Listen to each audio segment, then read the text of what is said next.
Hi, welcome to our first Facebook Live cast. And I'm Brian Monnier. I've been a yoga teacher for about 18 years, and I just today want to help you get out of pain in your yoga practice, which has been a huge subject that has come up a lot from people Facebook messaging me, emailing me, calling me, since we moved into a new kind of way of teaching our yoga classes here in San Francisco.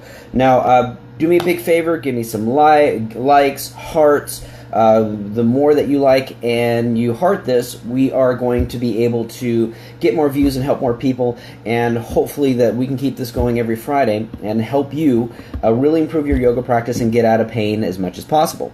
Now, today we're talking about how to eliminate your pain in your yoga practice, and this is kind of a weird subject because yoga has been always associated with relieving pain, relieving stress, but the way that it's taught nowadays, even from when I first started 18 years ago, is very, very different. There's a real emphasis on body transformation, getting your core strong, more emphasis on the physical aspect, and less emphasis, or I should say physical aspect of looking good, rather than feeling good and having a yoga practice be one that's therapeutic. It is really a unique phenomenon that's happened in the last, I'd say, 5 or 6 years, that the intentions has really changed. And I, for a majority of my teaching career, have always been focused on beginners and those with chronic injuries. Over the course of my teaching career, I've been able to help a lot of people get out of severe chronic pain, back aches, neck aches, internal organ issues, sciatica, you name it, it's come through my doors. And if you take a look at my website, cowyogacompany.com, you're going to see testimonials and people that we have been able to help with a significant amount of issues that have been a long time bothering them in their life.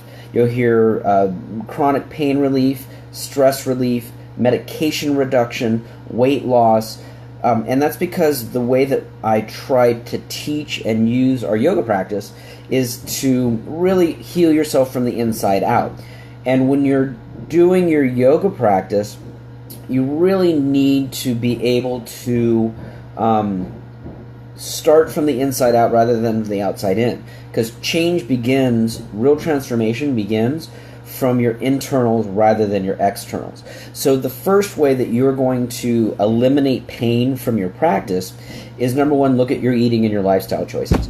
There is a great book by Paul Chek, that's Chek. He is kind of the father of modern holistic medicine. He's been doing this for a very long time, and his book, How to Eat, Move, and Be Healthy, is probably the best book I've ever found at a very basic level to teach you the things that you need to do in order to fix your eating, to look at your lifestyle. It's got a very good way that weaves into just about any kind of modality of exercise, including yoga.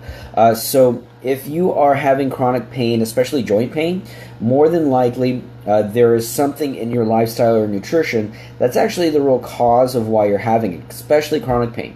Back pain and joint pain in particular, I've found is actually not overuse as a primary issue of your body or repetitious motion. Those are factors that happen, but usually it's a bad digestive system that is followed by poor sleep habits and a high fungus and parasite count. So when you aren't eating well, and even if you think you eat well, you got to get this book, because everybody always, I tell everybody this, and they always think that they eat well, and then we put them through our transformation process, and we take a look at their eating, their sleep patterns, how they're going to the bathroom, and 9 times out of 10, everybody tests with something off, especially if you got pain and you've been getting exhausted, or your body starts to hurt from doing your yoga or any other kind of exercise routine after you've worked out. So you got to pick this book up. We want to fix your digestion first. That means drinking plenty of water. The guidelines for you to get proper water consumption is half your body's weight in ounces a day. So take whatever you weigh, cut that amount in half. We got some construction going on here. It's a little bit live. And that's how much water you should be drinking in ounces. For most people, that's going to be about 3 to 4 liter bottles a day.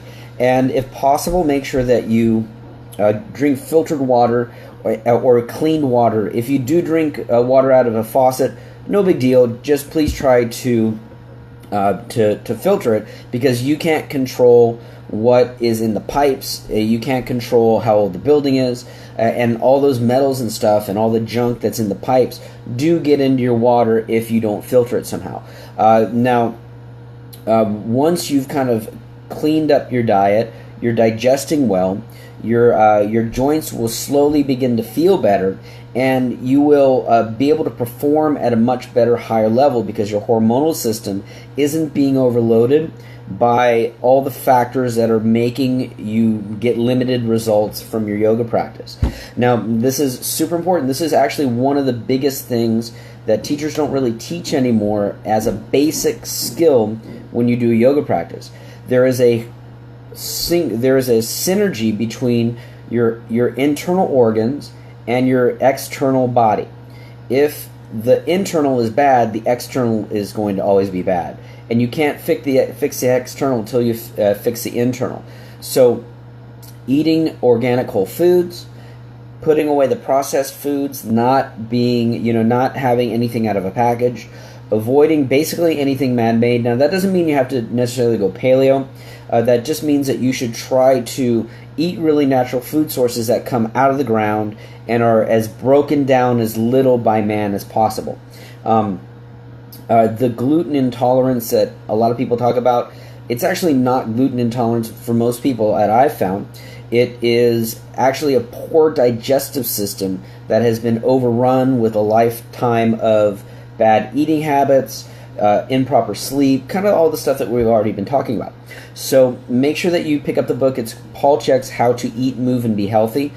Great book. And so that leads us to, let's talk about how to eliminate pain during your yoga practice. So we just talked about how to eliminate pain before your yoga practice, and the main thing that you can do to kind of first line of defense against pain during exercise or yoga is your eating and your lifestyle. Now, physically, when you're doing your practice, the biggest way to avoid hurting yourself during practice or eliminate the bad pain, remember there are 2 types of pain. First pain is a dull, achy, dark sensation, stretching pain. That's generally okay, but also should be done with caution. Always be mindful of your limitations. And the bad pain is a sharp, electrical, fiery pain that you know when you feel it. It doesn't feel right. It will make you stop a pose. It will make you argue with your instructor during class because it doesn't feel like it's working correctly. And you know what? You're right. There is a definite point in time when you're going to have to address that, but you going through the process of rehabilitating a chronic injury is not easy. It's difficult, and the line can be very close. So you got to be very close to be mindful about when the pain switches from a stretchy, dull, I know it sounds weird, but a positive kind of pain sensation. And remember, that's not really pain, that's discomfort. That's a very different mentality to remember when you're dealing with this, versus having to the point where it gets sharp and fiery. You got to learn that line and be respectful of it. Now, when you do get to that point, the way that you can respect your limitations in your body and honor what your pain level is and to reduce it is to do one, decrease the range of motion, right? So if you're in a downward dog and your hips and your lower back is really starting to hurt, bending your knees slightly will decrease the range of motion and eliminate a lot of the torque and the pain that comes from extending the legs completely in the hips, legs, lower spine, and to some degree eventually the shoulders. So by doing that, what we're doing is it's like a guitar string. If you pull a guitar string too tight, then it begins to get really super taut. If you keep pulling that guitar string when it's taut, it's going to break. The same thing is with the muscular system. So if you're just jamming yourself into a posture and you're not being respectful of as far as the muscle and tendon will let you go, and also not being respectful of your bone structure, we'll talk about that in a second, then it's just a matter of time. You're not going to jam through it. The body will give you warnings in your practice. First, it kind of says, hey, that's uncomfortable, I don't like it. Next, it gives you a louder, hey, that's really not okay with you warning, and then it breaks you. So we want to listen to the first one and play that edge we were just talking about by first decreasing the range of motion. Now, if you're, say you're in a standing bow, or even better, standing head to knee, which is very particular for the style of yoga that I come from, the Ghosh lineage. A standing head to knee, when you have your leg perfectly straight, and this is a big controversial subject when you talk to hot yoga teachers. Your leg should be straight from the hip to the ankle, right? And if you begin to jam your knee joint back in a locked, hyper-extended position, you notice I can do it with my fingers, right? If this was my knee joint, if I kept bending back my fingers, that is beyond the safe range of motion, and it's going to, that hurts. That's going to cause a lot of pain, right? By keeping the range of motion, and especially if you have a knee problem, bend slightly, the muscles will get strong. I'm pretty strong here, right? I'm putting a lot of force against my fingers because it's in a good, strong position, and it will immediately eliminate the pain in the joint. If you're getting pain in your joints during your practice, it's not good. You're going to hurt yourself. And remember, sharp pain is not good. So as we decrease the range of motion, your muscles are going to get stronger, the strength around the joint is going to get better, and you will know, and you'll have a better understanding of how far really you can push your joint at any given time. And remember, we always want to stay away from hyperextension of a joint, including an elbow like in a downward dog. So you shouldn't have your elbows all rigid and bent backwards when you're doing your upper body work. Now, the other way that we can modify a pose is to take the range of, not only take range of motion out of it, but also take weight load. So say you're in a triangle pose, right? A simple triangle pose where the knee is bent and you're in a whatever variation you are of it. If you're getting hip pain, you're going to decrease the load by either putting your forearm on your thigh, right, so that the body doesn't have to be supported by the leg 100%, or using a block and a prop, which I personally am a little bit on the fence about. You should always try to use modifications as little as possible and with as little props as possible, especially if you're out on the beach doing yoga, or you don't have something to help you out. But that's personal. I know that some people really like having blocks, props, and straps. You should incorporate them in your practice only if you're really super infirm. There's just no ability to get into it any deeper. But decreasing the weight load on a joint will allow the tension on either ends of where the muscle is at the origin and insertion to kind of go back out of the joint into the muscle where we want the weight load.